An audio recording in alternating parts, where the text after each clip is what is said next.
Thanks for joining us for our Week 17 review episode of Good Teams Win, Great Teams Cover. Happy New Year to everyone. This is our first episode of 2024, and we're so close to the end of the NFL regular season. It's very sad. Can't believe we're here already. I'm joined as always by Byron and Joe. Joe just a little bit busy at the moment, but Byron, welcome. Happy New Year, Byron. First of all, how are you doing? Yeah, Happy New Year. Yeah, good, yeah. Nice to be in 2024, ticking off all the resolutions already. Appear on a podcast, hang out with Joe and Paul, all the big ones. All the big hitters, yeah. Yeah, off to a great start for the year. How about you? Good stuff. Yes, excellent. My New Year's was great. I was sat watching NFL football. It was tremendous. Fell asleep towards the end of Red Zone, but it was great. Yeah, great day. And then New Year's Day spent watching the college football playoff. Also tremendous as well. Maybe we'll get a national championship preview next week. Maybe. We shall see.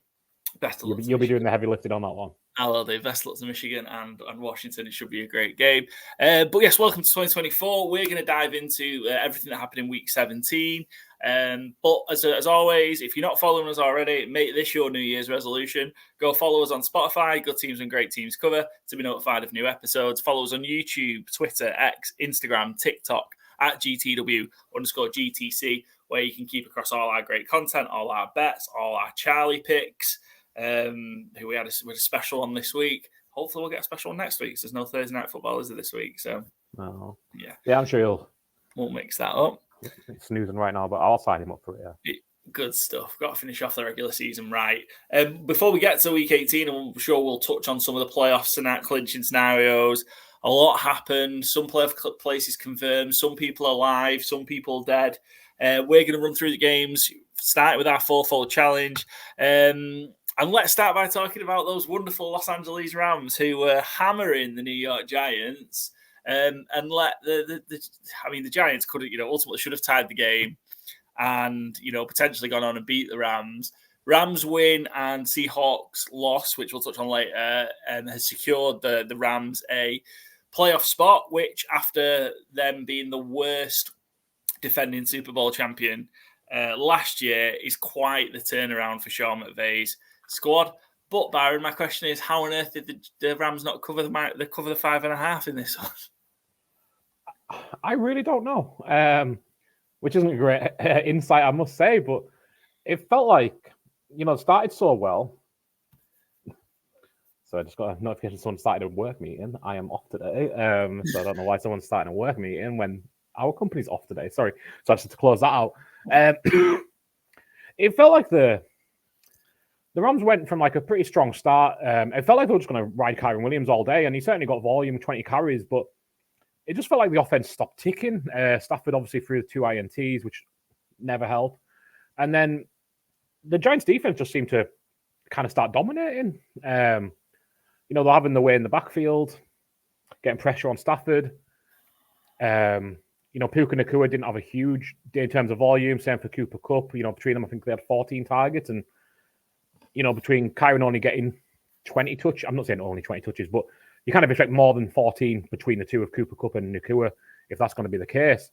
And it kind of felt like the Rams almost let the Giants back into it. And I think ultimately got really lucky to secure the win. Tyrod Taylor had a real good game and, only got 1 touchdown, but 319 yards. Maybe I'm not going to say they were going to push for the playoffs with Tyrod, but Tommy Cutler era, it seems a long time ago now. It does, sadly so. But yeah, I mean, in that second half, particularly the last, let's say, 15, 20 minutes of that game, every time Red Zone cut to it, Stafford was on his ass, he'd been sacked. Like, the Giants were just able to get so much pressure on him that the offensive line for the Rams just stopped playing. And that seemed to be what kind of allowed the Giants to come back into it. Huge plays, Darius Slayton. He had that huge touchdown. And I don't want to talk about the punt return too much, but this cost me hitting the fourfold for the first time this year. That punt return. It's every week with the Rams. I think I mentioned it last week. I might have written in our chat that like their special teams is terrible because I think they had a punt block last week and they missed 2 extra points on Sunday as well. And I know they've missed quite a few field goals and probably getting rid of the kicker. But it's when it feels like every single aspect of their special teams is just absolutely trash. And, that's why they're, costing Paul some money, winning his first fourfold because they can't do special. Because it felt like it flipped the game kind of where it felt like the Rams were cruising and the Giants had no fight really, no life in the game. And then suddenly, quick 7 points and you're within the game again. And if it wasn't with how conservative it felt like the Giants got after that big run, to then run it again, and somehow Sean McVay called a timeout. I'm not quite sure why that happened. So who knows? Mason Crosby missed the field goal that could have won the Giants the game. But yeah, you're right. The Rams have made the change. They made the change yesterday. They waived Havrasik. Is that how we say it? Yeah, I think so. Yeah. And Brett Maher is back after after the playoffs earlier in the season. Because there's a man and a quarterback kicker you want in the playoffs, it's Brett Maher. One of us is frozen. I'm guessing it's you. It's I think it might be me. Can you hear me all right? Yeah, I hear you now, yeah. Yeah, cool. Am I back? Yeah. Yeah, cool. All right, I might drop out because it's threatening to do that at the moment. No worries, but yeah, Giants 4 sacks, 2 interceptions. Just a much more dominant performance from the Giants D than we've been used to, certainly. I think they traded Leonard Williams away earlier in the year and don't seem to be suffering too much for it. Bobby Okereke has been one of the best linebackers in the league this year and continued 1.5 sacks this week. Rams obviously in the playoffs and look like they're destined to meet Matthew Stafford. Destined to meet Matthew Stafford. Matthew Stafford destined to return to his NFL home. Detroit in the first week of the playoffs, probably. Rams are, I think, locked into number 6 seed almost certainly, unless they lose and a lot of things go against them, I think. And Detroit are locked into the 3 seed almost certainly. So be one of the most fun narratives of the first week of the playoffs will be Matthew Stafford returning home. Will the Lions finally have a playoff win under Matthew Stafford? Probably not as they would want it to happen. Well, definitely not as they would want it to happen. They being the Lions in this case. Alrighty, well, Joe's out. Paul is out. So let's move on to the next game in our predictions here. I picked the Bears as 3-point favorites over the Falcons. Truthfully, I don't rate Arthur Smith in any way. And I think I've said this a lot recently, but the Bears, I think, have been in the top half of NFL teams in the second half of the season. They continued again this week with a 37-17 win over the Falcons. And realistically, it was just an absolute dump on by the Bears. The Falcons didn't compete. Other than the start of the game, when it was rainy and looked a bit of a sloppy game, I think the Falcons didn't come to play at all. Bears up 2 touchdowns early in the second quarter and never really let off the leash from there. And Joe's back with us. Hello, Joe. Paul has dropped out, so thankfully it's not just my voice people are getting to hear now. But I was just saying, I took the Bears over the Falcons, 3 points, ended up being 20 points. And I know I've been higher on the Bears second half of the season than a lot of people, but I think they're just such a well-rounded team right now. Justin Fields isn't perfect, and obviously we're not going to dive into that conversation here and now of what they should do. Now they've got the number 1 pick sewn up, but I feel like I know we don't want to go in deep, but I can see them keeping Fields. It just feels like a Bears kind of thing to do.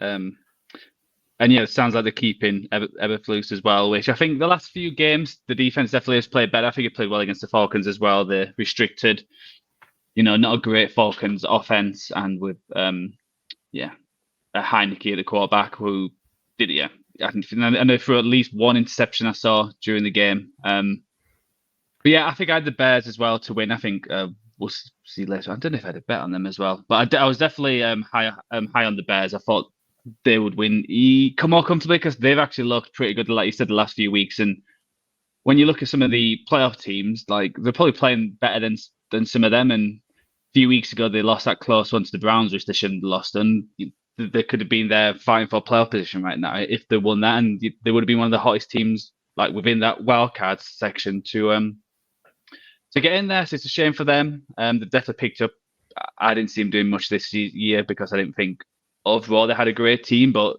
it looks promising. And if they get the quarterback in place and hopefully get a better offensive coordinator who can work with a young quarterback, they're starting to build, and I think the defense has looked a lot better. And I think that's probably helped Eberflus that because he's a defensive coach that they've looked better. It feels like since they got onto Sweat, they've looked a lot better. So that trade's actually is looking pretty well for them. It's better than the second round trade they made last year, certainly. Yeah, exactly. And it's how they build from that, because there's a lot of teams that do this, and I think Bears have done this last few years, where they'll end the season well, and there'll be all that hype, and then suddenly they're 2-6 going into week 8 and 9. So I think it was a big win.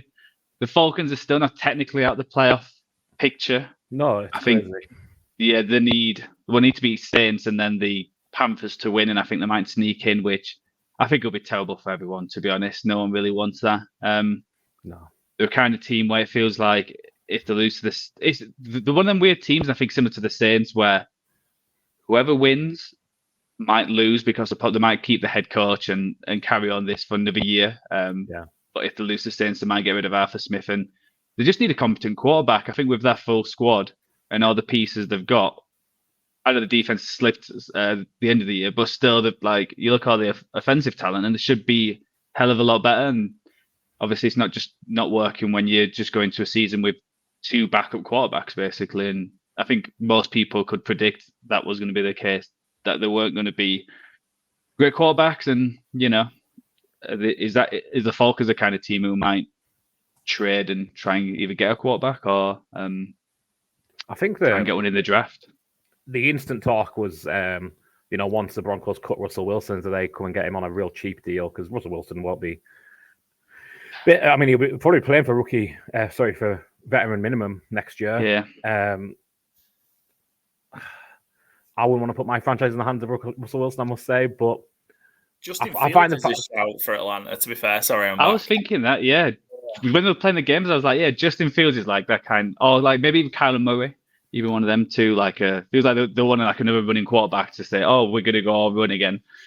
With all the players ago, it is kind of hard to say as well, until we know who the coach is as well, because it can't be Arthur Smith.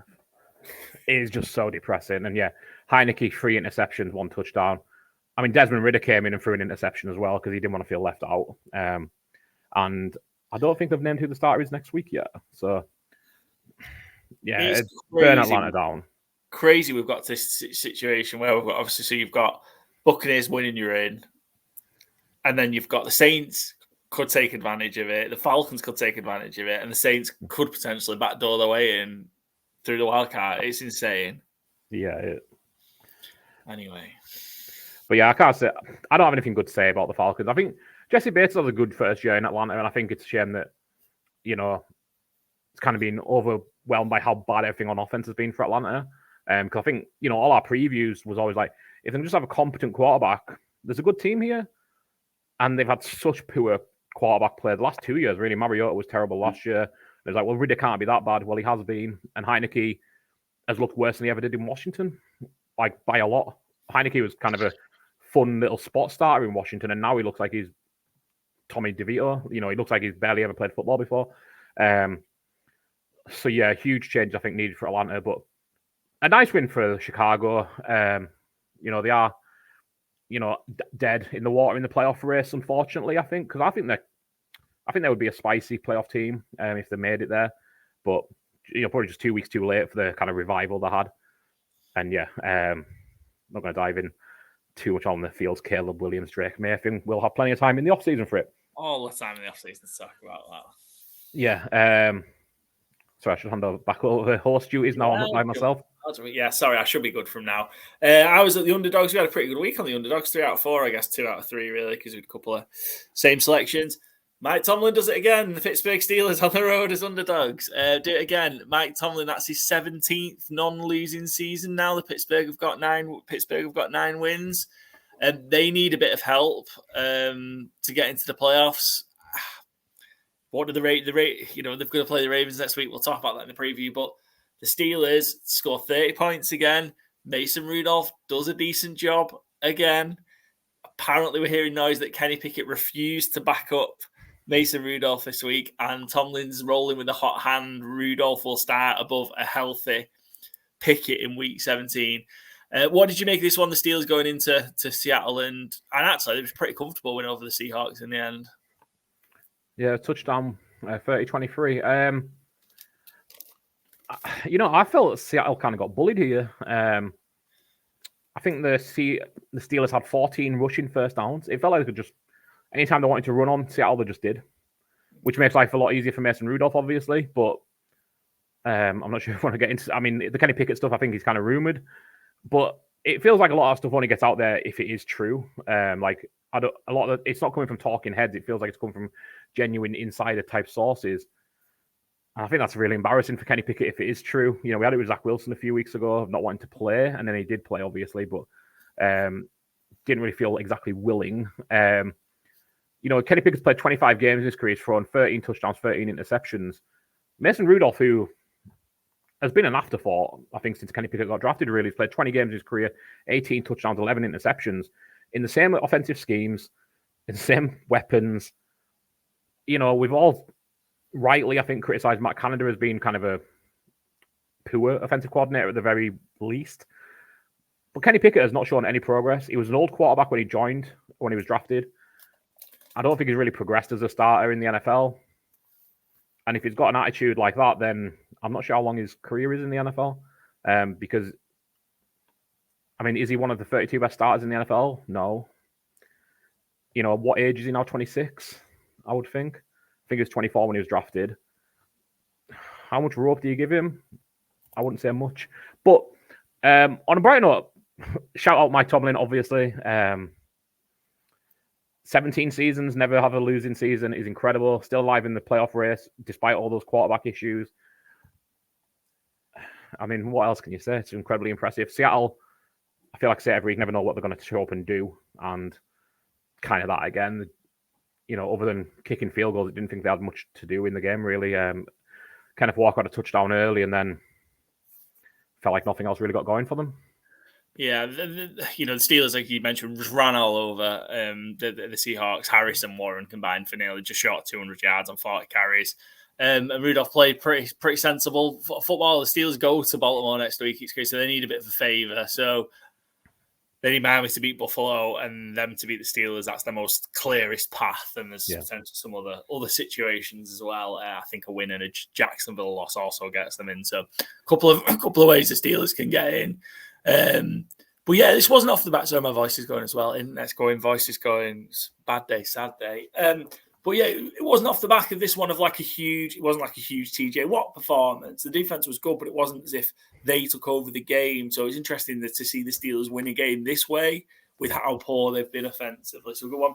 Seahawks, it's all gone wrong, hasn't it? They got the big win over Philadelphia a couple of weeks ago, put things back in their own hands, and win the last two games they're in.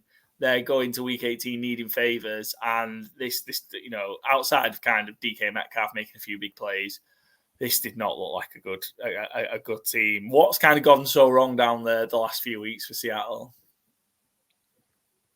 I think we've said this most this year, that it feels like they don't do anything great. They've just got I think Gino's had a decent year. I think he's gone backwards from last year, but I think he's still had a fairly good, solid year. And yeah, I think that defense is still shaky. Obviously, yeah, like we've said, it was just like every highlight, it was like cutting to the Steelers, and it was like Najee Harris just doing like Marshall Lynch kind of stuff, just like running through tackles and just I saw the one stiff hand where just like absolutely just destroyed one of the Seahawks defense. And you don't really expect, I know the Seahawks have not been great this year, but obviously they got Leonard Williams in and they were trying to sort that run defense, and it's just not worked. And yeah, I just think I think they're like a lot of teams in the league this year where they're just not great at anything, but they can turn up and win big games, and then lose to the Steelers at home, which they shouldn't be doing that if they are.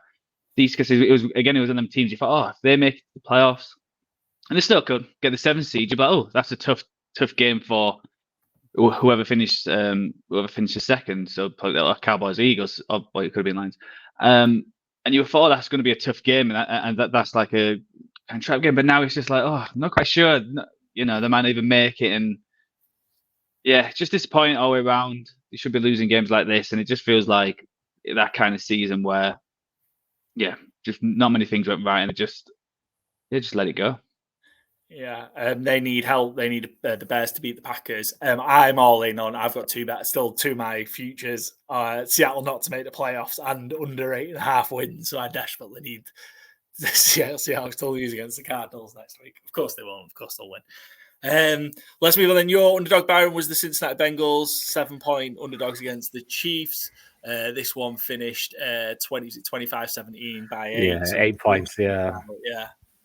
And yeah, I mean, the Chiefs still look off to me, I must say. Didn't look great. It was a huge game from Pacheco, wasn't it? Pacheco, really? My man, geez, Louise. Yeah, it looks like I know we say it about a lot of running backs, but it kind of looks like he's like, I don't know, like out of a cartoon or like a weird version of a running back who like every yard is fought for, and it's done in such an aggressive style. It's like, I can't imagine him just like having open space. It feels like he seeks out contact more than any back in the league. But yeah, 130 yards, no touchdown, but he did have the one through the air, which was a really nice design play. But yeah, I just think, Bengals just fell a little short ultimately. I don't think it was a huge game for them. I think the Jake Browning thing, again, we say a lot with these, backup quarterbacks who come in. There's a little shine, and then it kind of just fades off, and you see why they're ultimately backup quarterbacks. No disrespect to him, just kind of, he is what he is. Big Harrison Butker game, obviously, for the Chiefs, but again, it's another indictment on how little things got going for them. And I'm certainly not going to sit here and do any of the Taylor Swift narrative stuff, but Travis Kelce, my word, down the stretch, he's been, 3 catches for 16 yards in this game, no touchdown, only 4 targets. I don't think he had a catch in the first half of the game. It kind of feels like we're watching him edge towards retirement. I hope that's not the case because he's been so good for so long. I hope he's, if he's dealing with some nagging injuries, takes the off-season and recovers fully and comes back out firing next year. But it feels like the decline has hit so quickly. Obviously he came into the year hurt. I don't know how much of that has continued, I guess. But yeah, just a big win for the Chiefs. 8th straight title for Andy Reid in the AFC West, matches Bill Belichick's Patriots and I think Paul Brown's Browns from pre-merger as the only teams to ever win 8 in a row. So it's very impressive. Just kind of feels like a bit of a muted celebration the way the Chiefs are playing. The defense did get rolling again this week. I think they had 6 sacks on Browning. So, the last 2 minutes, it felt like 6 of them. Yeah. The last drive. Yeah, Justin Reed was going off and Karl Aftis got in there as well. Just, yeah, end of the Bengals season as well. I think that's them mathematically out of the playoffs race now as well. Got the Browns next week. Bengals are done. Chiefs can still get the 2nd seed. They'd need a Bills win over Miami and then to beat the Chargers, and that would secure 2nd. Which wild, really. I think they'd be 2nd seed with how poor they've been. Yeah. And then you kind of look, well, if they've got 2 games at Arrowhead in January, I know they've not been great at home so far this year, but typically pretty good at home. Is there any magic that says maybe they can get the shit together on offense? These, in those playoff games, Rashee Rice is obviously been so dependable. He's the standout wide receiver for them. Can Kelce put a run together? Pacheco's playing really well, and does Mahomes get out the funk that he's in? I don't. The way it is, I can't see it, but it's tough to say. And I bet against them this week, so I don't want to say it in such grandiose terms. But certainly when it comes to the playoffs, I'm probably never going to realistically bet against Patrick Mahomes because we've seen it so many times where he just pulls out things that you don't expect. But then again, when they lost to the Bucs in the Super Bowl, he had no line, and I probably said the same line then as well. I'm not going to bet against Patrick Mahomes, and he just got chased and battered all game. Sometimes it is what it is. But I think the only chance really is to see if a week's rest is enough for Kelce to come back firing in the playoffs. Give him next week off. Maybe give Pacheco the week off as well. Obviously, he's just returning from injury. I don't know if you want to give him a week off or you just want to keep him fresh and firing, because I think there is kind of that, it can go against you resting too many. But yeah, I'd certainly give Kelsey the week off and just see if it gets you any benefit. Maybe give Mahomes a week off. I don't know if I'd give Rashee Rice a week off, though. Like, he's firing. He doesn't look to have hit any kind of rookie wall. I'd probably keep all the receivers going and just try and get more reps, truthfully. And if that's only Mahomes for the first half or Mahomes not all. But yeah, Kelsey, I would give the week off and just cross your fingers he has some magic charge up during that time down. Yeah. Because otherwise... Thanks, Joe, for keeping me accountable. Yeah, you're right. So if the Bills beat the Dolphins, the Bills have the tiebreaker over the Chiefs, and the Bills would be the 2 seed. Miami Which win. is nuts when you think about it. Yeah, that's also nuts. And then if Miami win, they would be the 2 seed because they'd be a game ahead of the Chiefs. Anyway, thanks for keeping me accountable. Any more on that one before we move on? Raiders, Colts. Raiders lost by 3, covered at 3.5. So the Colts roll on. I get the way it was. I thought the Raiders might have come back and win this one. So they scored late with the Devontae Adams touchdown, and kind of give them a shot. Maybe they recovered the onside kick, but I don't know. The Colts got the win, but not convincing going into a big winning your in game. Yeah, I agree, but I was keeping an eye on this game because I was with the bet, and I was never confident that the Raiders were going to come back. It felt like the Colts had this game. If they'd lost this would have been a terrible loss. Because I think they were up by at least 10 near the end, and I think it was fairly comfortable in terms of even through the second half, I was like, I've lost this bet. This is not going to happen. And then it was just awesome catch from Devontae Adams, who finally had a huge game this week, which probably helps a lot of people out on fantasy. It's what the Colts are, though. Has there been any game where I thought, wow, this is a scary team to play against? No, it's just a team where they'll probably beat teams around them and they'll probably lose teams around them as well. And he just sets up for next week with the Texans. I do hope the Texans win just because I think they're the more entertaining team. But you've got to give Colts the credit with it's nuts that they did lose their starting quarterback at the start of the year. I think it's easy to forget about that they have been playing with a backup most of the year and they're still in this position. So you got to give them props to that, and they just win these kind of games and they just keep rolling on. And I won't be surprised if they win next week as well. But thank you very much for the Raiders for not going for 2 points and kicking that extra point, just so me and Brendan covered. Yeah, good stuff there from the Raiders cover. But I think Colts winning. Play the Texans. Colts win, they'll get potentially the division, but definitely a wild card slot. Texans win, they win the division because it's in their hands now, right? So this AFC South, we said it was going to come down to the end, and it has done. It was in. We'll talk about Jacksonville later on, but it's they were in such good position, 8-3, and for it to come down to this now is nuts. Quick question, just one for the Raiders: is Aidan O'Connell the answer? Do we think they'll stick with Aidan O'Connell running into next year? Surely they will stick with Antonio Pierce. I think we've talked about that enough. Surely they will. Is Aidan O'Connell going to stick around and be the star, or do we think they go with somebody else? I think they'll look for someone else. I think it'll be one of them things where if they start with him, they'll be like, oh yeah, we always want to start with him. But I'm sure they'll definitely look around and see what's out there because, even though the defense has been better with Pierce playing, it's not like the offense. I know they had the one game against the Chargers, which was nuts, but they've had a few other games where the offense hasn't looked amazing.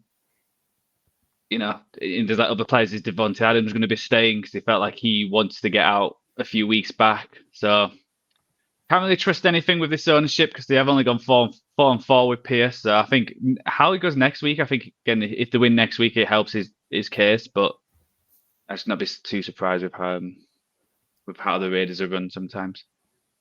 Cool. Let's move on. So you've already touched on Falcons Bears. I hit the over.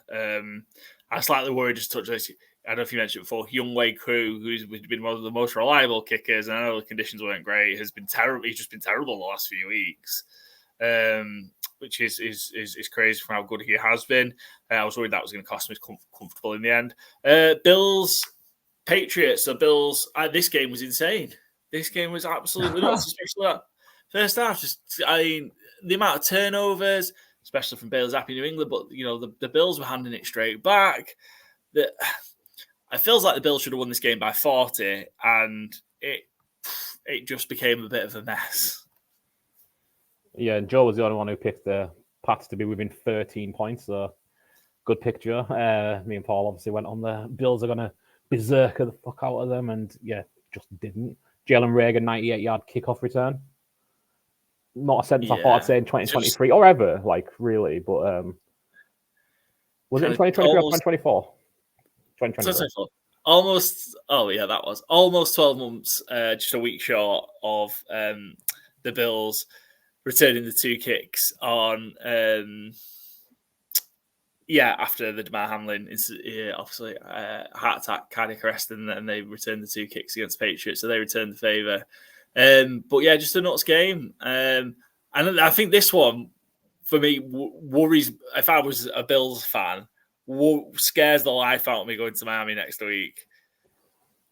But isn't this what the Bills done all year, though? I think this is why I picked the Patriots, because obviously they did against the Chargers, and they've done it against the Patriots before, and the Giants. And when they play against bad teams, they somehow they go down to their level and they struggle. While, when they play good teams, it feels like they play the best. I think even Josh Allen said that this was probably his worst game he's played this year, because when he only got 15 of 30 for us, and it just, I think at the beginning they just couldn't do anything. I think there were some crazy stats where the Bills had more interceptions than they had, completions, within like just couldn't get going. But again, they did what they needed to do to get to Miami. What's happened? We'll talk about Miami in a bit. What's happened with them? That they've got a huge chance here, and they're the kind of team which, there's been plenty of teams who've won the Super Bowl, or have definitely got to the Super Bowl, where you're looking at that near the end, like the record's not great, they're not playing amazingly, and then suddenly they go on that kind of run, that they're going to be that kind of team where they just play big against big oppositions. And I think other than the Ravens, there's not anyone really scary within that AFC playoffs who they've got to fear. So, you would be worried that it's not firing, and it's not, Josh Allen's not playing amazing, but they got the win, and that's all they really needed to do. And I think, at this stage, wins are more important than how they do it just against the playoffs. And then, anything is possible.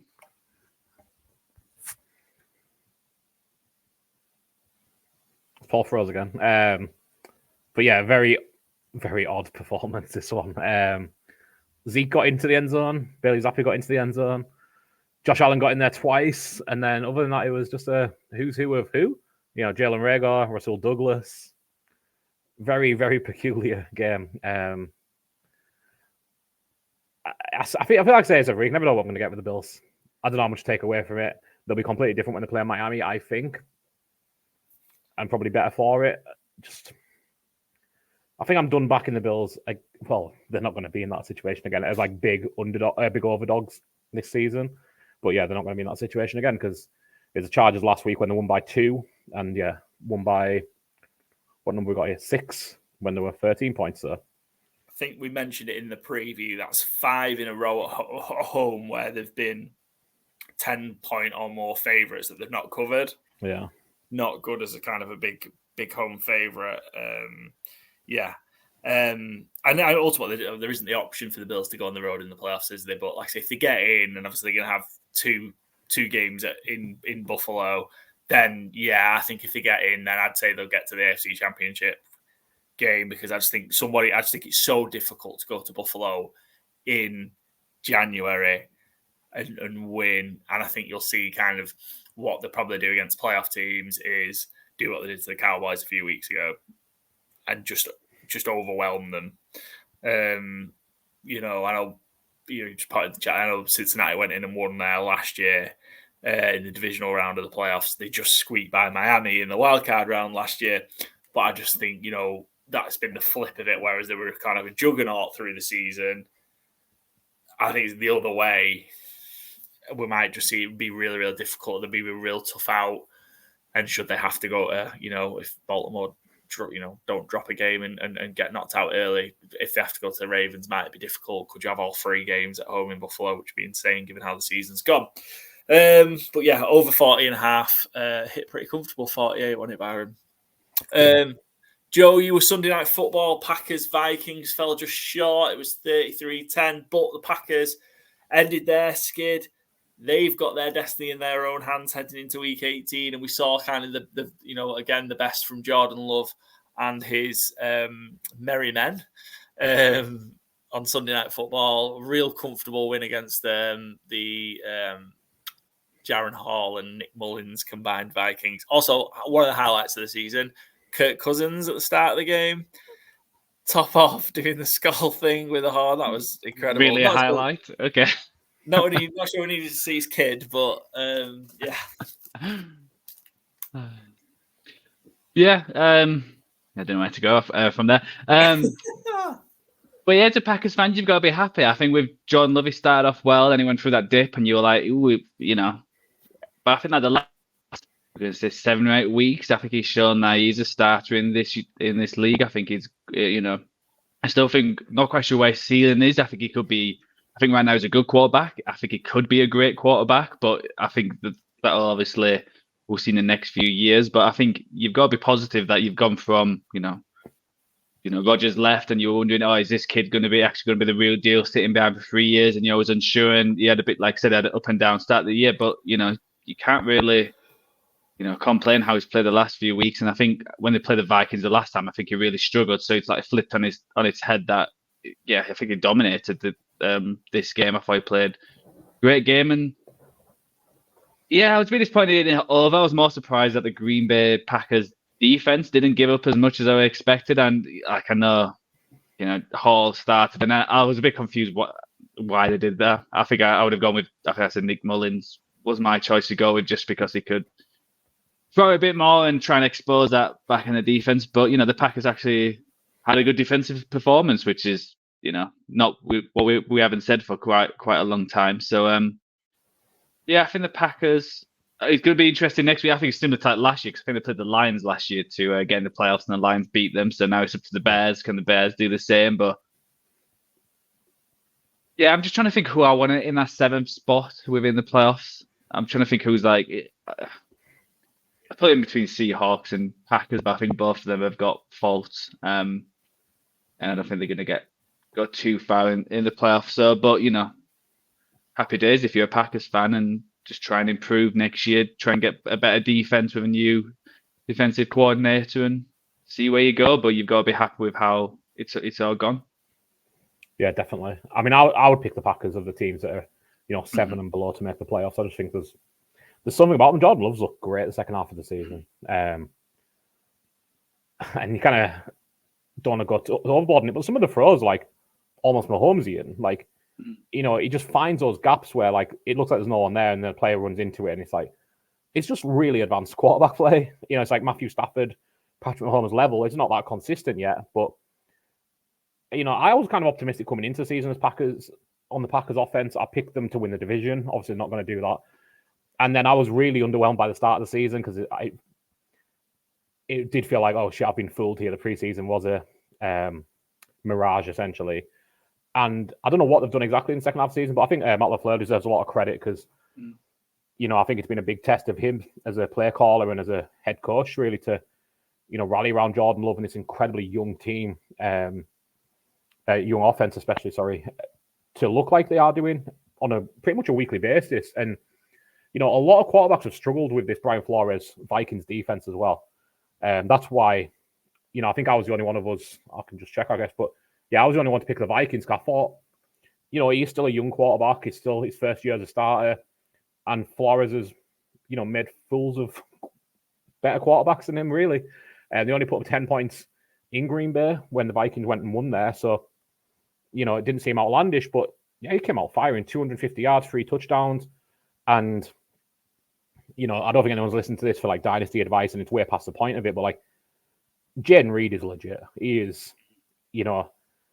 almost like Midwest Debo Samuel to me. Like, he just giving the ball anywhere, rushing, jet sweeps, catching the ball. He looked great, whatever he's doing. 2nd round pick out of Michigan, or Michigan State. Paul, correct me, but he's not here. And I just think he's so good. The other guy, Bo Melton, had a big game, who was a 7th round pick, I think, for the Seahawks last year. Again, pretty much a nobody. And it is just kind of a, there's no first round picks on the offense other than Jordan Love. And it's just maximizing what they have every week. I think that's the most exciting thing because you've also got like Watson to come back. I think like Wicks has had a few good weeks as well, and obviously the tight end got injured fairly early as well. Who was looking decent at the start of the year, so it's positive. And I think again Aaron Jones back as well is a massive help. I think it like Dylan's been a bit disappointing this year, but I think there's a lot of like.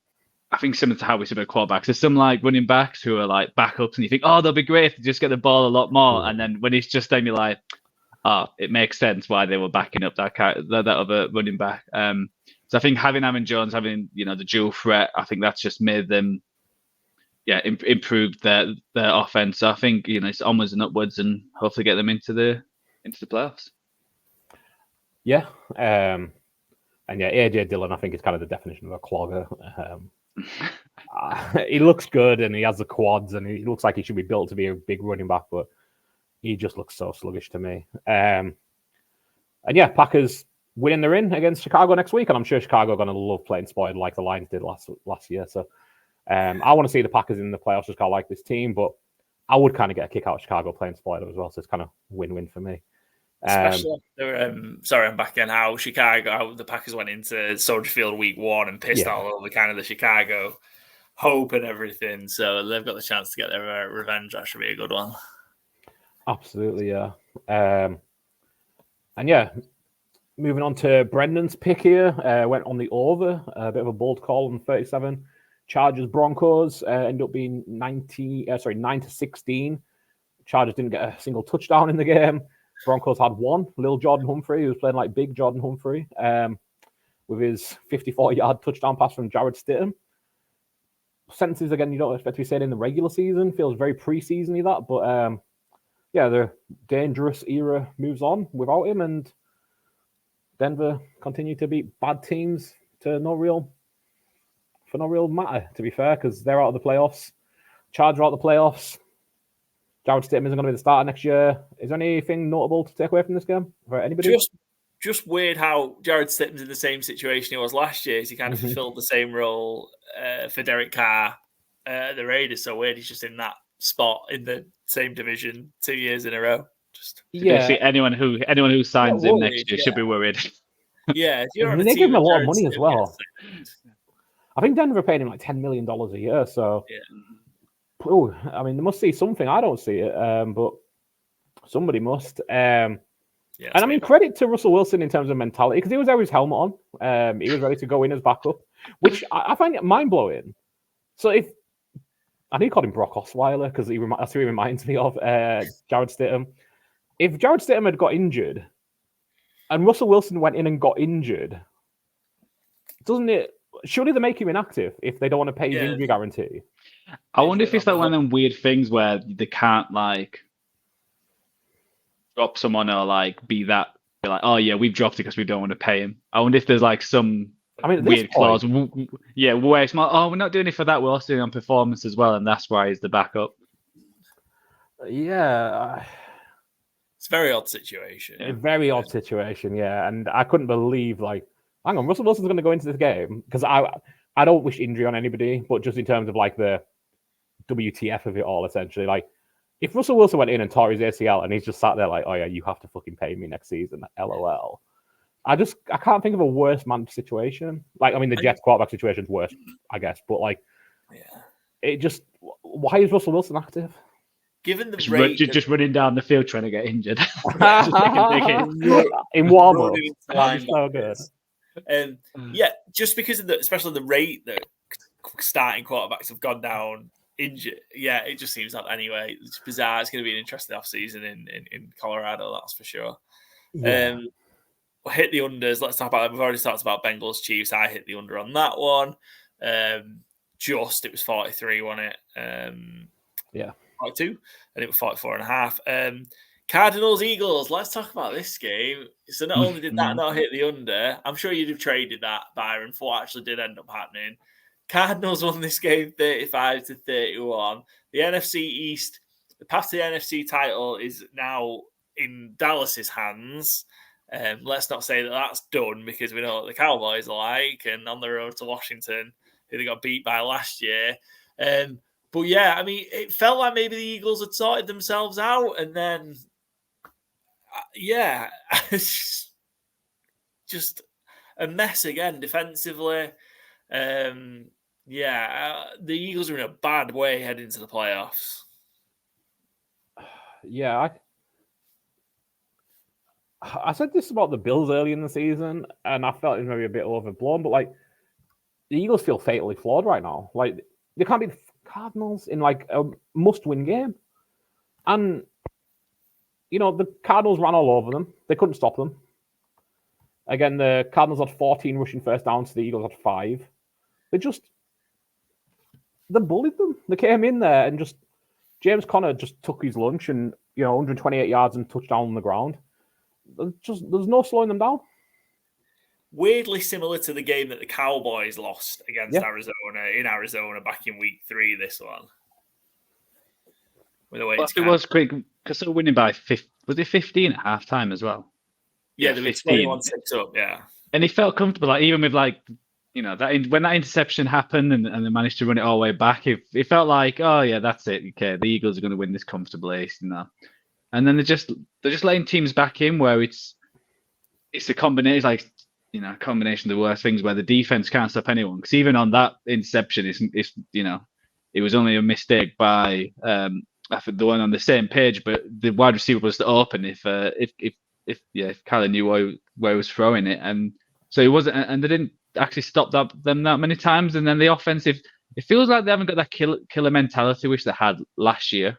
Where, yeah, obviously if they get to the 1 yard line, it's going to touchdown. But they're a kind of team when they're in the red zone, you're like, oh, they're actually going to score because they were 1st and 10 on the Arizona's 20 before they had a penalty and a few other things. And there's that I've seen the video of the Eagles supporter where she's like, "What the hell are we doing?" It's just like that's with like every Eagles supporter right now because you've got a chance there, 28-all. They've just come back to put that game away. Really, I think if it's got that touchdown there, that's probably it. Obviously, can't be for certain, but it goes a long way in winning that game. And just feels like they just haven't got that what they had last year. Because even like last week when they won, there was still a lot of things like coming out where Hurts was saying some weird stuff in the press conference, and there's still some people like was arguing on the sideline, and it's a bit crazy. But I think it's great that obviously Arizona's head coach, basically the fans and media basically ran him out of Philadelphia. They were on him so much last year, and then he comes in and just drops that bomb, and I bet that must have felt pretty good. Yeah, it is. So I suppose you can track the Eagles' slide and downfall back to that win against the Chiefs. They held on against the Chiefs in the Super Bowl rematch in week whatever it was on Monday Night Football, and Nick Sirianni was giving it the bigger one after with a big see ya. And it's just been shit since then. Yeah, 2-4 since, and one of those wins was that Giants win, which that could have been a Giants win last week. Yeah. They just look done in.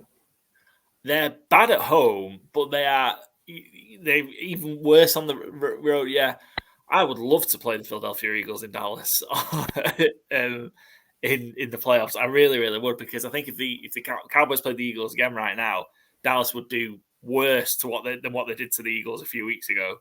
They are such a mess at the minute. Julio Jones 2 touchdown passes. That was kind of their offense. And yeah, that's not sustainable. Spoiler alert.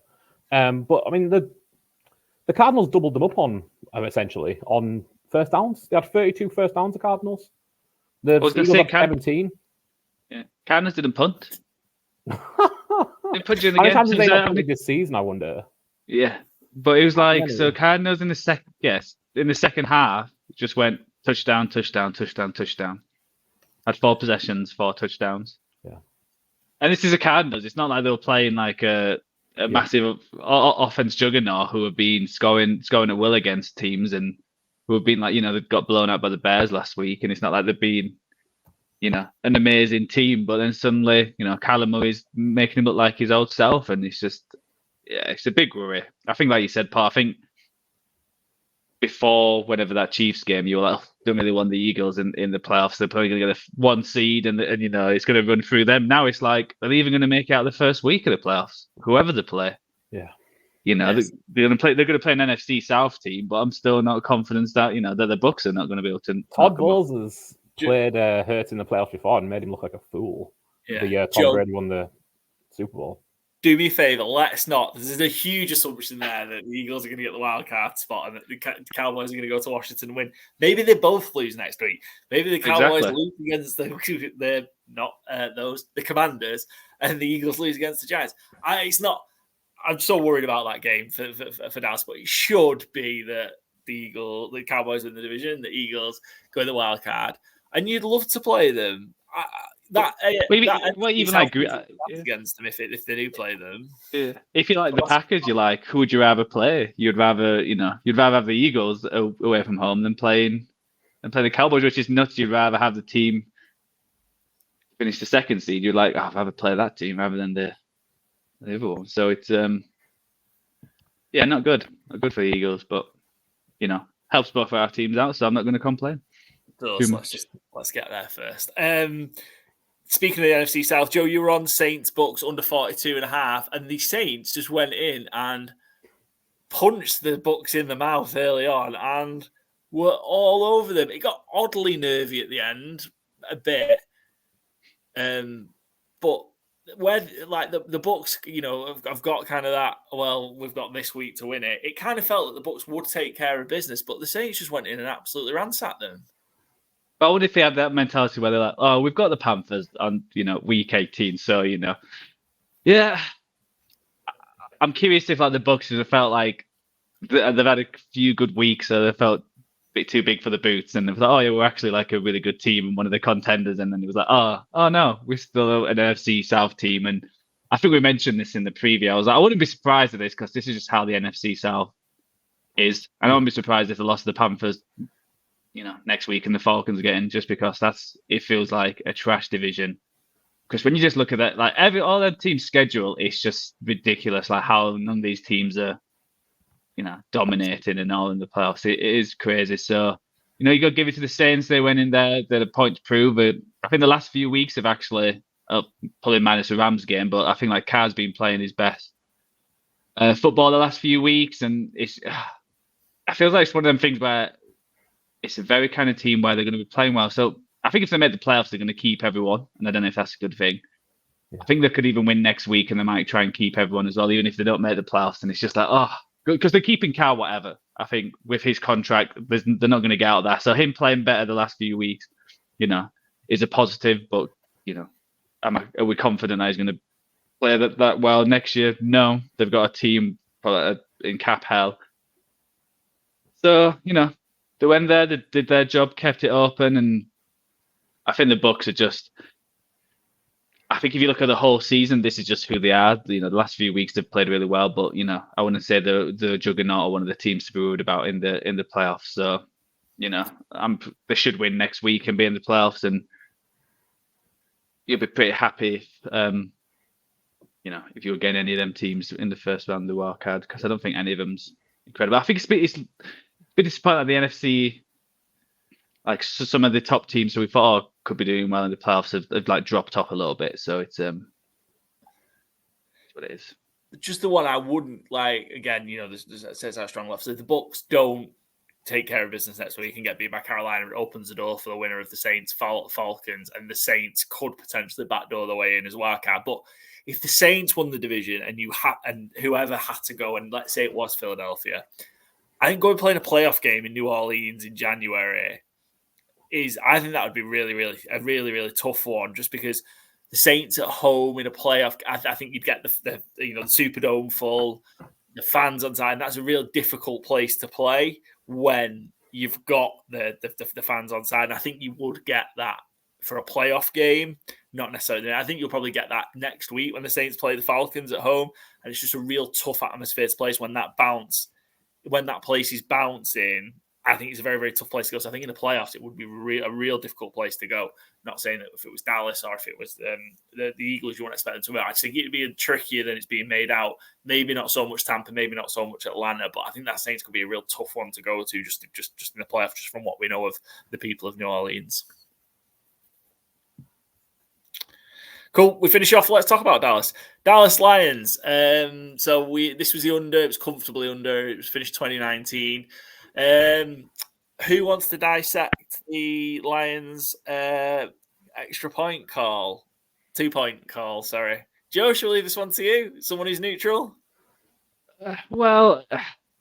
Yeah. It's one of them things.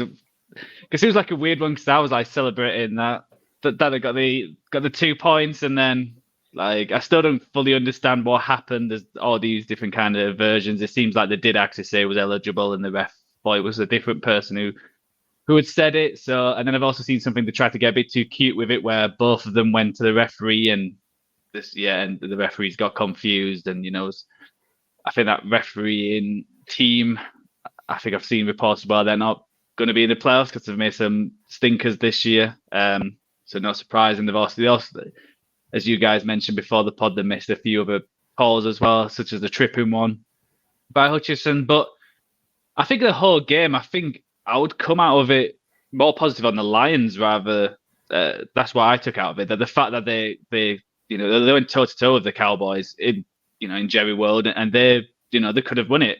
I was surprised. Well, I wasn't surprised actually. So when they got the first flag, and then it was 2 points again from 15 or the 20, I was shocked that they just didn't go for the 1 point, and I said, let's go for it. But I think the Lions, with their mentality, we're already in there, so why don't we just go for the 2 points? I was like, what I was shocked about, because obviously they would have been a 2 seed if they had won that game. I'm guessing the fault with Cowboys, they still had plenty of time on the clock, and CeeDee Lamb was just playing the best wide receiver probably in the league this year. So like I said, more impressive Lions. Defensively, they looked a lot better than I expected them to do. I was expecting the Cowboys to throw it all, go up and down the field and put plenty of points on there. But other than CD, they actually kept it close. So I think it makes it more intriguing, because if the seeds hold this, there'll be a repeat this in the divisional round to get to the NFC Championship. So I think it gives that Lions the extra boost, because I think if the Cowboys blew them out, then it would have given them that advantage this way. And on the Cowboys side, I think, despite with the offense in some of the things, but Dak let them down for a touchdown, 2 games in a row when they needed it. So that's a huge positive. But the bit on the opposite end, the defense has let the other team go down the field and basically had a chance and had the chance to win it. That's twice in 2 weeks. The defense part, just not being able to get pressure on Goff. I think Dorrance Armstrong had a sack, and then that was it, really. Like, not once on that final drive did they manage to get near Goff and put him under any pressure. And that happened against Miami last week, and Tua, they just couldn't get near him. They had one sack last week against Tua. That's a worry for me, that pass rush has slowed down and just doesn't seem to find a way. And also offensive line injuries, potentially Tyler Smith. Aiden Hutchinson was a beast, probably the best game he's had so far. It was just, I think it was 3 sacks, 4 tackles for a loss for Aiden Hutchinson. He just had a beast, a monster of a game. And outside of CeeDee Lamb for kind of the Cowboys, who did have a crazy game, Paul Courtland-Sutton just had a rough night up against CeeDee Lamb.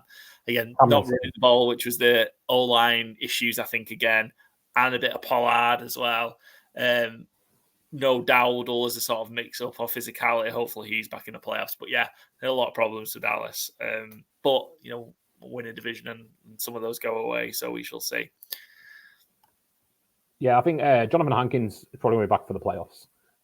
Outside chance he might be back for Washington. I'm not sure I'd rush him back for Washington, but that'll certainly help boost the physicality of that line, which is very much needed.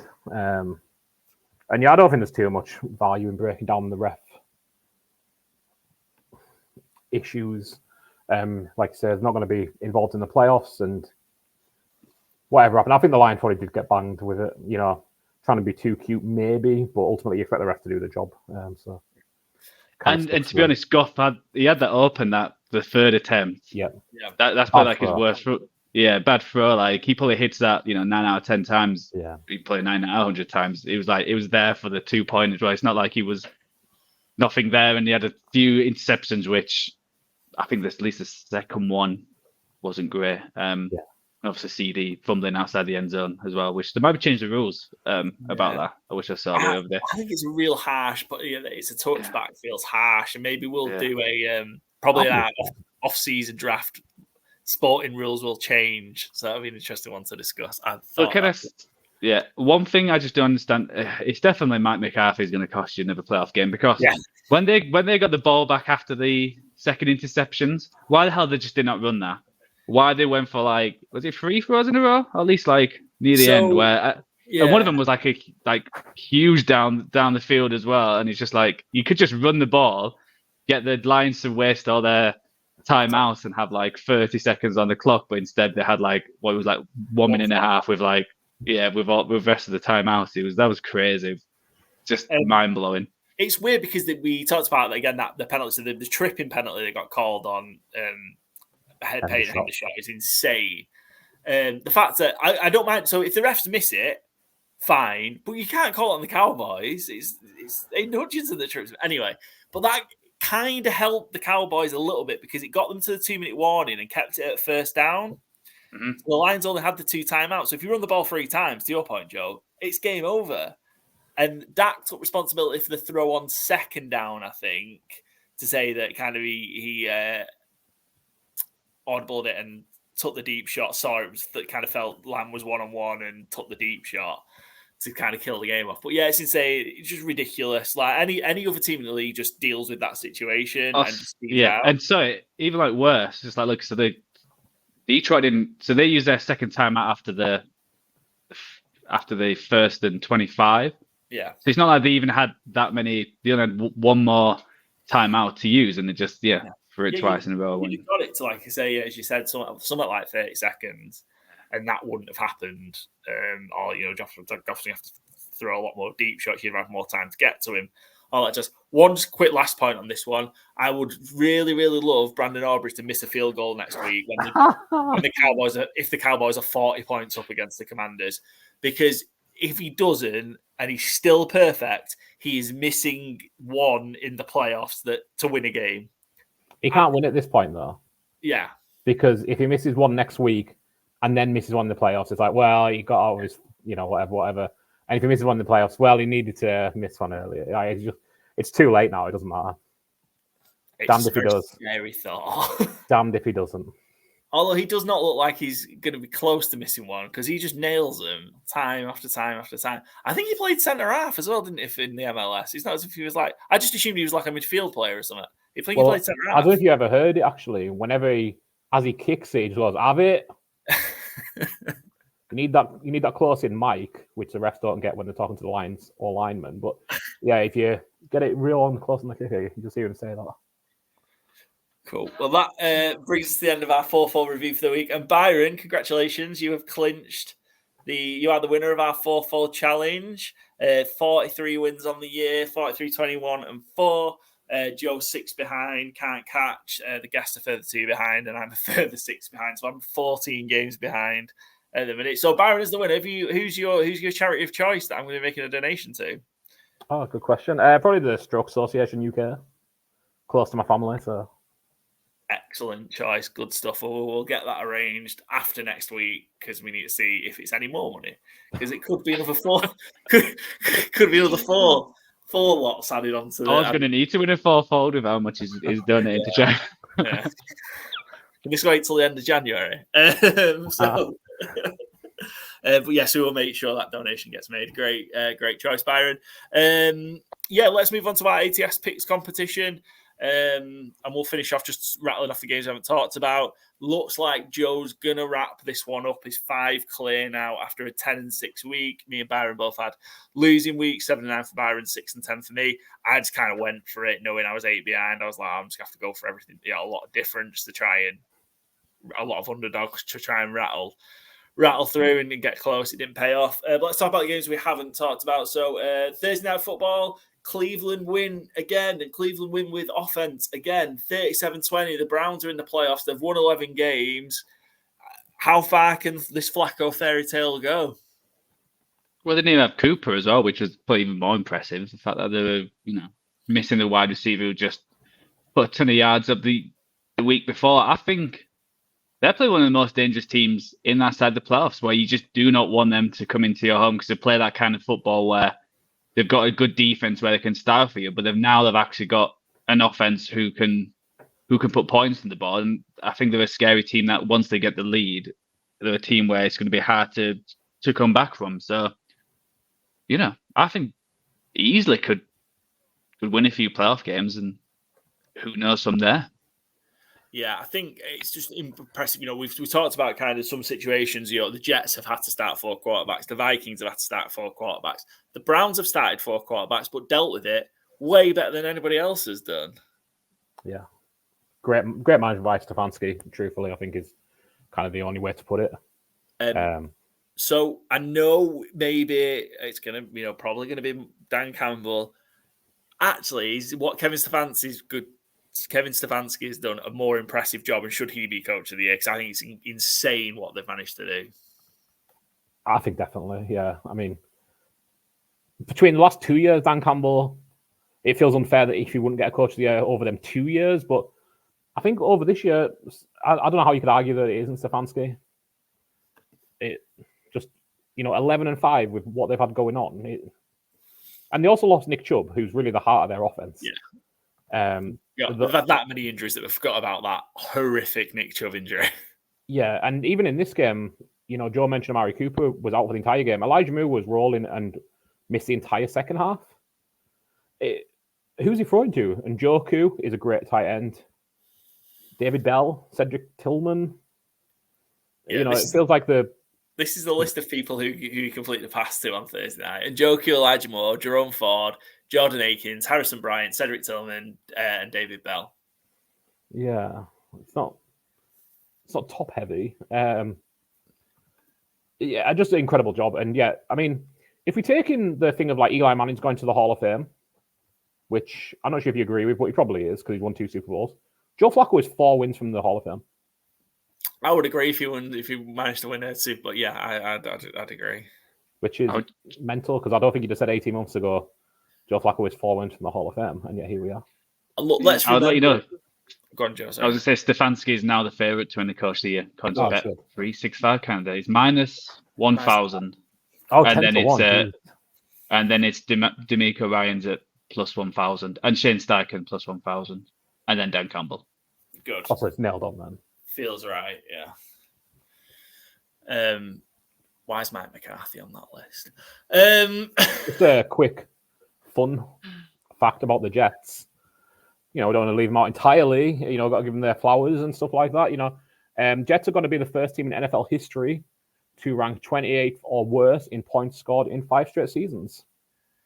Yeah. Give Robert Saleh another year, I reckon. He'll probably get it right next year. That's the answer. Just massive. Cleveland Browns, insane. Great work. And let's remember, so I was going to say, when Flacco did win the Ravens did win that Super Bowl. Apologies, Joe, for bringing this up and reminding you. The Ravens had to go do all of that on the road, didn't they? Mm-hmm. He won Denver, I remember. Denver. I think they beat the Patriots. Yep. They beat Peyton Manning, Denver. Why not? Where did the Browns go into Baltimore? Oh. Joe Flacco gets a statue outside Cleveland Stadium. Insane. Let's move on that one. We're all on the Browns. Like we've covered. We're all on the Cowboys. The Lions obviously covered that as 1-point game. We're all on the Eagles. The Cardinals won outright. I took the Falcons. You two on the Bears. I took the Panthers. This is where it went wrong. I took the Panthers. Let's talk about Dave Tepper throwing a drink at some fans. Pathetic. I thought we might have seen a bit of a burst from the Panthers because the Jaguars have been really bad. CJ Beathard in, Trevor Lawrence out, and the Jaguars kind of stepped up when they needed to. They had to have this game in the Jacksonville, really. And won it comfortably 26-0, but just so disappointed that the Panthers were just so putrid. Yeah, there's bad and there's bad. And I actually built one, not Fantasy Gameday, don't have it in the US, but DraftKings lineup. I built one with like Bryce Young and DJ Chark, and I'm guessing it was Thielen. It was free just to be contrary. And I thought, they might go in and put a thing up. The Jags have lost 4 in a row. Pressure's off for the Panthers. And yeah, I didn't get any money back on that lineup. I don't want to surprise anyone. They were absolutely putrid and total lost season for Bryce Young. Just there's nothing there. And it's just go on, sorry. No, you're right. I was just gonna say it's the fact that you've given the first pick as well. Yeah. It's not that you just had a disastrous year. Yeah, everything's gone wrong. What are you going to do next year about it? I think that's the issue. It's like, who's really going to be one? Like, depending on who they get there for the head coach. Like, again, free agents. Are they going to choose to go to Carolina? We've just seen how Bryce Young's played out. Obviously, they might have to pay over the odds for players, and they might have the cap room just because they're paying all these veterans and not on big wages. So I think they've got to do something big in free agency and get some players in, because I'm guessing there'll be a few players on that team who are looking at it like, Derek Brown and a few others, where it's like, well, why would I want to stay here when we've just had an absolute stinker of a year? So I think they need to get an offensive head coach, but they tried to do that last year and they got Paul's best man. It didn't go well. So offensive for all the wrong reasons, I think. It's a sad time looking to be a Panthers fan. Well, they forced us to make all those jokes, those terrible jokes as well. Yeah, they really need to get this right, because otherwise this might set them back at 5-10, another 5 to 10 years. Carolina in the offseason. I slipped up again before. Joe, you're supposed to hold me accountable when I make mistakes, so it's not the Texans that have the division in their hand. So I think if the Jaguars win there, so they're still on the top, and they still have the tiebreaker over the Colts, and so Jacksonville win the division. And it's a mess if there's still not been a tie yet. A tie is going to throw one of these scenarios crazy. With 17 weeks in, we've not had a tie yet. We always get a tie. There's going to be one. I said maybe there'll be one in the playoffs. Seems unlikely. Moving on, we're all on the Rams -5.5 against the Giants. They just won by the 1 point. Colts, me and Byron on the Colts, but Joe was on the Raiders, who covered +3.5. All on the Ravens. Let's talk about this one then. 56 to 19. I don't know. Like, we've used some words to describe batterings and hammerings on the show, and we need a new one for this one, because this was just straight up drowning. Yeah, there we go. That's what we've opted for. Drowning, dog walk, whatever you want to call it. The Ravens look absolutely unstoppable. I thought was there a potential drop off this week because of what they did to the Niners on Christmas Day? And no, there wasn't. They just took it up another notch. Yeah, it's mental to have those performances back to back against two really good teams. And Patrick Queen had the statements in the week in the press conferences of like, a lot of these teams want to play basketball and play fast football. It's like, we don't do that. And it's funny because Lamar kind of does, but that defense takes absolutely no prisoners. Patrick Queen and Roquan Smith are the best linebacker duo in the NFL. Obviously, they're so well schemed. They're so well put together. I think Jadeveon Clowney's probably having the best year of his career, and he's 11 years into his career, maybe at this point. I'm not sure exactly what number it is, but it's a lot, and he's kind of been a bit of an outcast the last few years. Mike McDonald, I think, is going to be definitely receiving head coach consideration, and I don't know if you can say enough good things, really. And me praising the defense is bullying and kicking the shit out of the Dolphins, and the offense put up 56 points. So, yeah, and this is without Mark Andrews. Yeah, so I go flashback however many weeks ago that when it was that Mark Andrews went down going, oh, the Ravens are going to be in trouble here without Mark Andrews. Isaiah Likely's come in, played unbelievably well. And they've got, I suppose what they've got is these receivers that potentially, step up. Zay Flowers, another huge game. Justice Hill was catching balls. I still don't really think we've seen what Odell Beckham can truly do yet. Like, I think he might come alive in the playoffs. very, very scary proposition. How do you stop? I mean, what's the game plan? How do you stop the Ravens? I think it's more the Ravens stopping the Ravens. Yeah.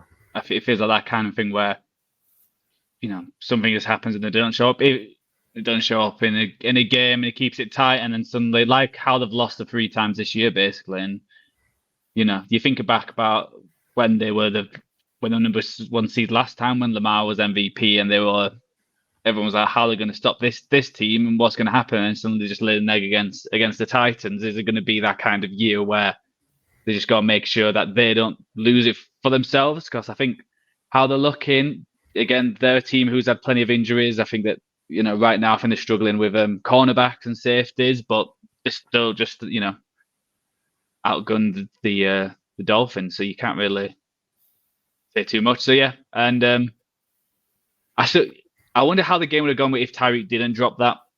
Yeah. Probably the easiest catch he's probably had in his career for a touchdown, because I think, them kind of little things can swing momentum. And then I think both teams, Dolphins and Ravens, are similar, where it feels like when one gets on like a good momentum, or even like the other way, it's hard to like switch it up. So I think that was huge. And obviously with what's happened with the Dolphins, with Bradley Chubb getting injured when they were like losing by 30, 40 points, it's not good. And Xavier Howard being injured as well, getting carted off. It's wasn't a good week for the Dolphins, and now it's a huge game next week, and not with some of the star players.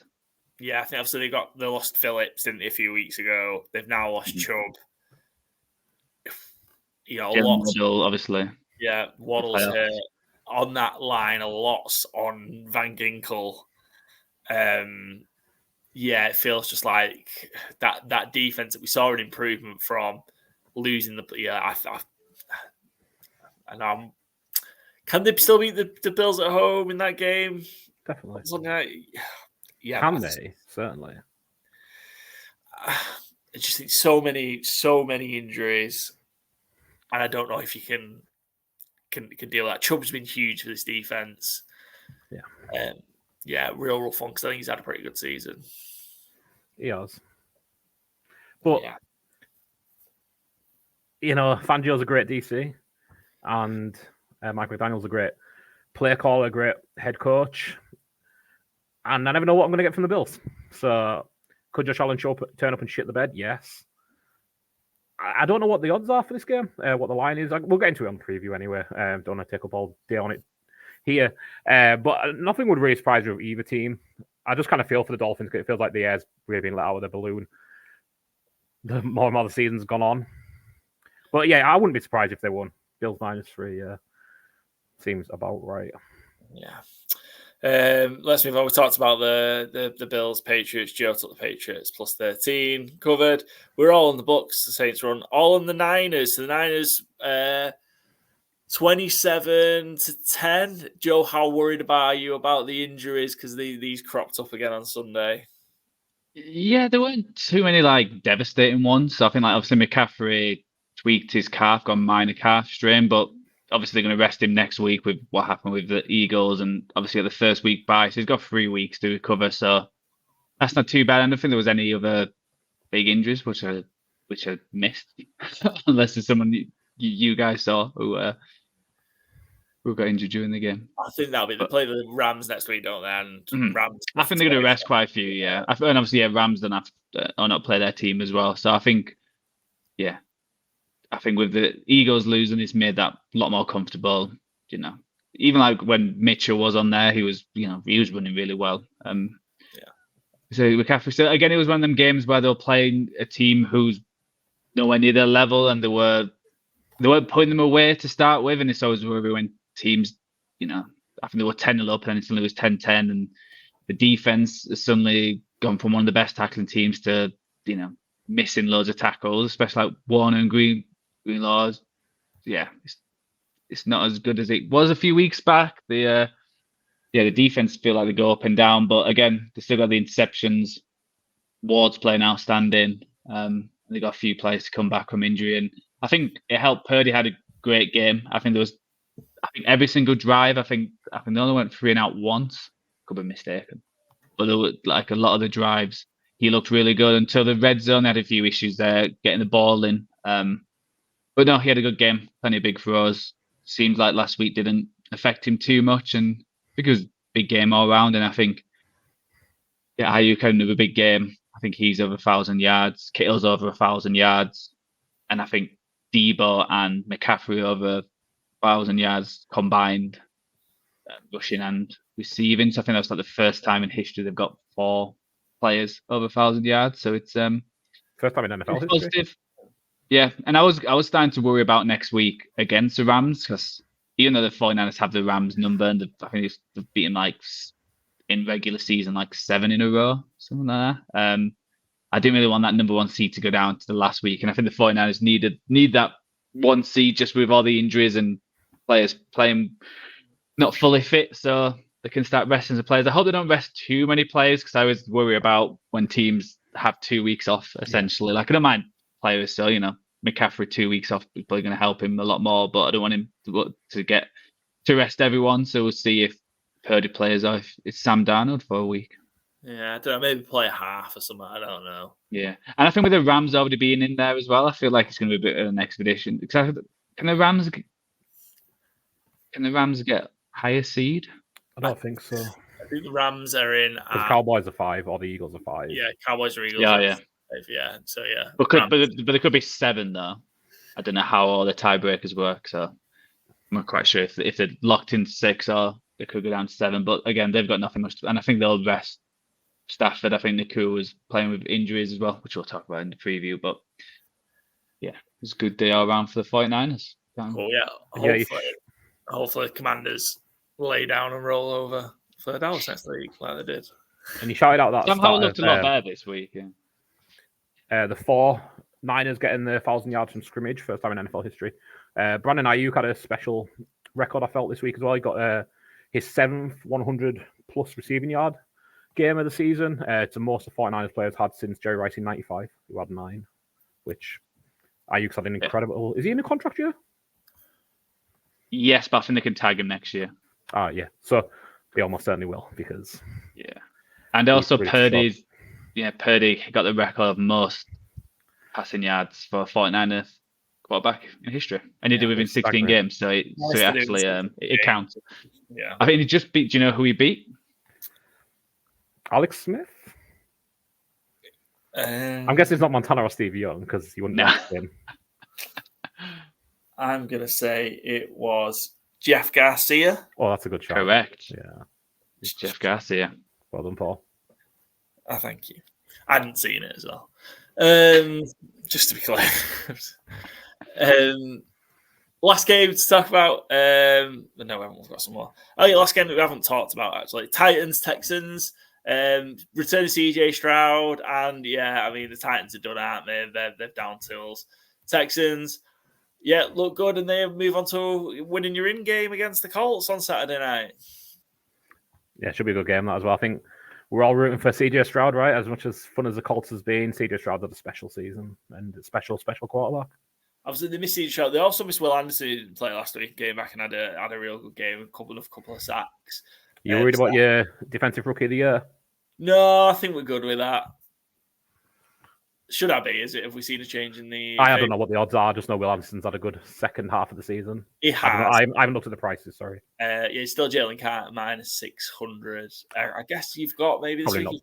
Anderson has a beast of a game this week, and maybe, I don't know. But yeah, I think I'm pretty comfortable. I think Jalen Carter did a lot of work the first half of the year, didn't he? Yeah. That's standing up. But yeah, Joe, this is the team we want to see in the playoffs. I think the Texans there will be way more fun. Could be a tough out, and just be able to make for a way more fun game. We saw Levis back, Levis out, and Ryan Tannehill back. It's a bit of a sad end, kind of the Titans. They're 5-11 now. Bit of a sad end, kind of them. It feels like everything might just need to restart in Tennessee, and that might be Vrabel gone, Henry gone. Vrabel gone, you think, maybe?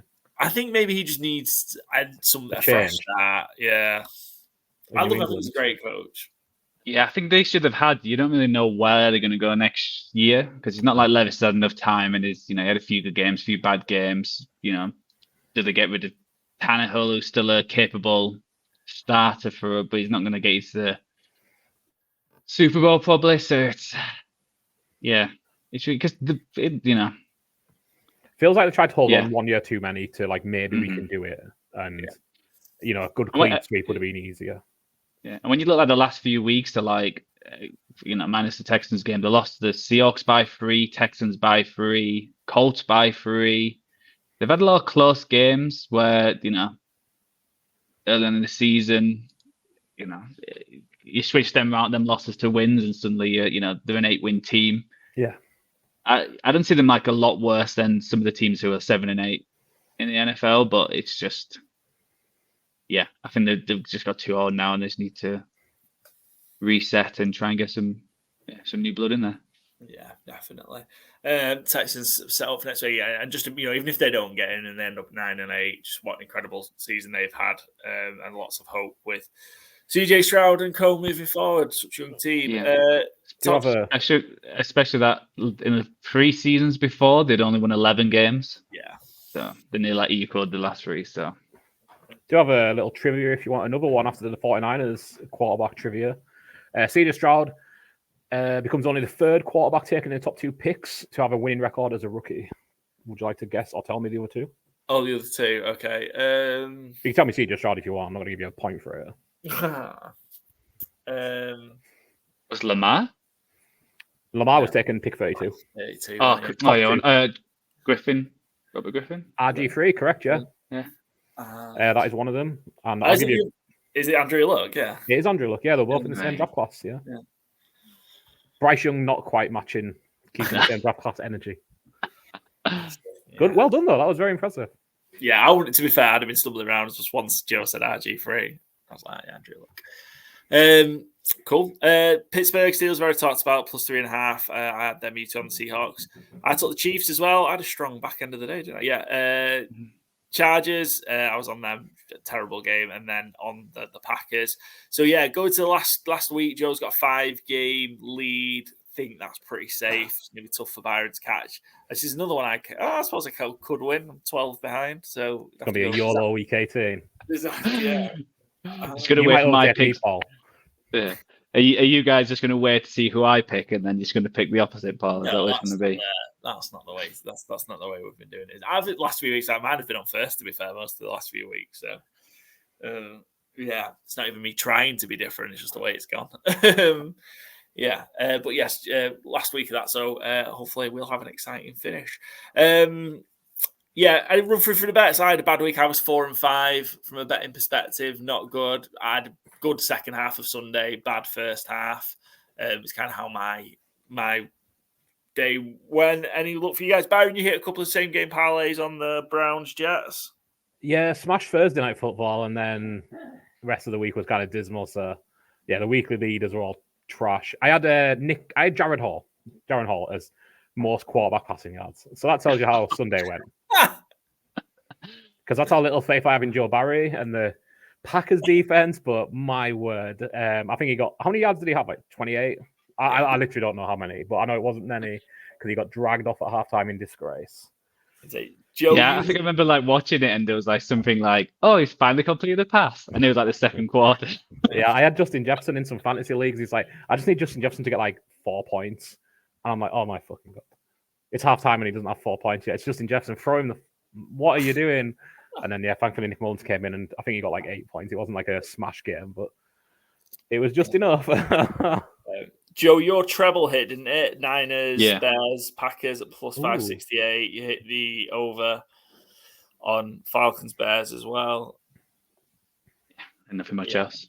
Nothing much else, yeah. Let's move on then. We'll do winners and losers before we'll do Fantasy Game Day before we do winners and losers. So we were going to have the Fantasy Game Day winner join us, sadly couldn't make it. So shout out the winner because he outed himself.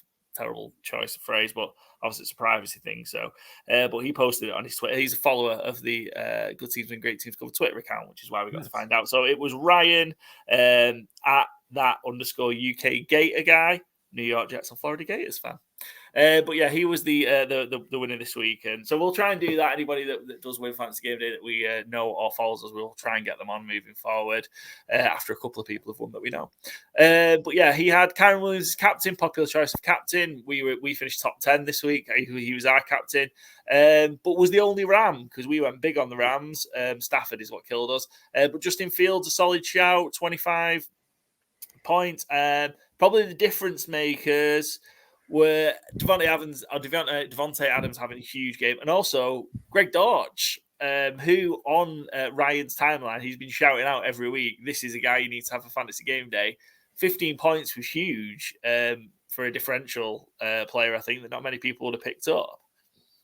Yeah, he has like a couple of these games. He had a couple last year as well, Greg Dortch, like kind of out of nowhere. Well, he mossed the guy earlier in the year, didn't he? And he's like 5'2". I don't know exactly his height, but he's probably not 5'2". 5'7", close enough. Yeah. Anything below 6 foot, really 5'2". But yeah, he just kind of has these games, Greg Dortch, somewhat out of nowhere, where he just, 7 receptions. Kylo obviously likes him, so and I think he was like 2,600 in Fantasy Game Day this week. Yeah, real great cheap enabler if you can get him in, because like you say, you get Devontae Adams, then you get JT, you get Fields, you get Kyron Williams, you get Achan, and if they all hit and you get 15 points for the enabler, well, you win the week, essentially, is what happens, isn't it? So yeah. I'm guessing with Adams as well, I think last week he had 1 catch for 4 yards, so quite a big difference. And it seems like he was like, just throw me the ball. I'll do what I need to do. Yeah. Come on, O'Connell. So that was a great shout. And I think the bigger thing with the Raiders is just throw the ball. Yeah. Because I think in the second half last week, I don't know if they've completed a pass because they were just running all over the Chiefs, whereas this week they had to actually play from behind. Yeah, they didn't complete a pass outside after the end of the first quarter against the Chiefs and won. First team in 20-odd years to win a game doing that. But yeah, well done to Ryan. And yeah, he walked away with £105.75. So a reminder, you can have your last regular season chance to join Fantasy Game Day. There will be playoff special games to join, but your last regular season chances next week. Join the UK's fastest growing daily NFL fantasy game and the best one, Fantasy Game Day. Go download it from your Apple App Store, your Google Play Store, whatever. Register with promo code COVER. Cover all in capital letters, and you will get a free play after your first entry. So it's buy one, get one free, really. And as you said, winner walks away with £105 this week. 2 of those prizes that were on offer. We won like 20 quid. Couple of us. That's 4th time we've won a prize. We're going to crack that top. I will take ownership for picking Cooper Kupp instead of Puka Nacua. There wasn't that much difference. It wouldn't have moved us that far.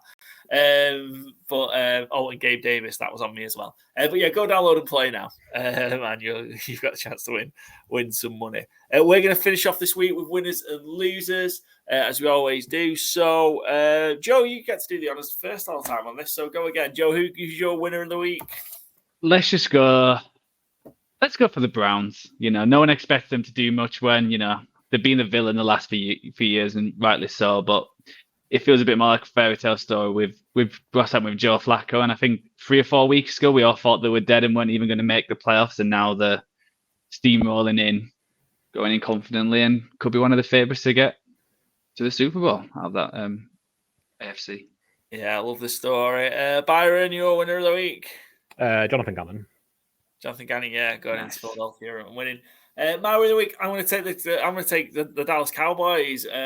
Just got through that game against Detroit, and now the division, the fate is in their own hands. Go to Washington, win the division, and you can win the division next week, and have have a couple of home playoff games, which will be huge for Dallas. Loser of the week, Byron. David Tepper. Slash the entire Panthers fan base, because those poor fuckers and that little bell end. Yeah, fair. Joe, your loser of the week? I'm going to go to Seahawks. They had it all in their hands, and let a home game against a team who's not juggernaut themselves. So, Seahawks.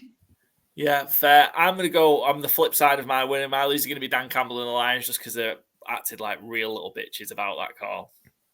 It went on for a while. It was almost Mahomes-esque from the other week. Yeah. I'll let you tell him. Yeah. Oh, yeah. I'll tell him from here. Like wherever you get Dan Campbell on. Anyway, right, that's brings to the end. Week 17 review episode of Good Teams and Great Teams cover. Don't forget, go follow us, Spotify, to get notified of new episodes. YouTube, Twitter, we're almost 1,000 Twitter followers or ex-followers, so that's pretty cool. So thanks to everyone. And yeah, if you're not following us already, then go do that. Instagram, TikTok, YouTube, if you want to see our faces while we're talking, go give it a follow at GTW_GTC. We'll be back with our Week 18 preview in the next couple of days, so look out for that. The last regular season preview of the season. How sad. So until next time, we'll see you soon. Cheers.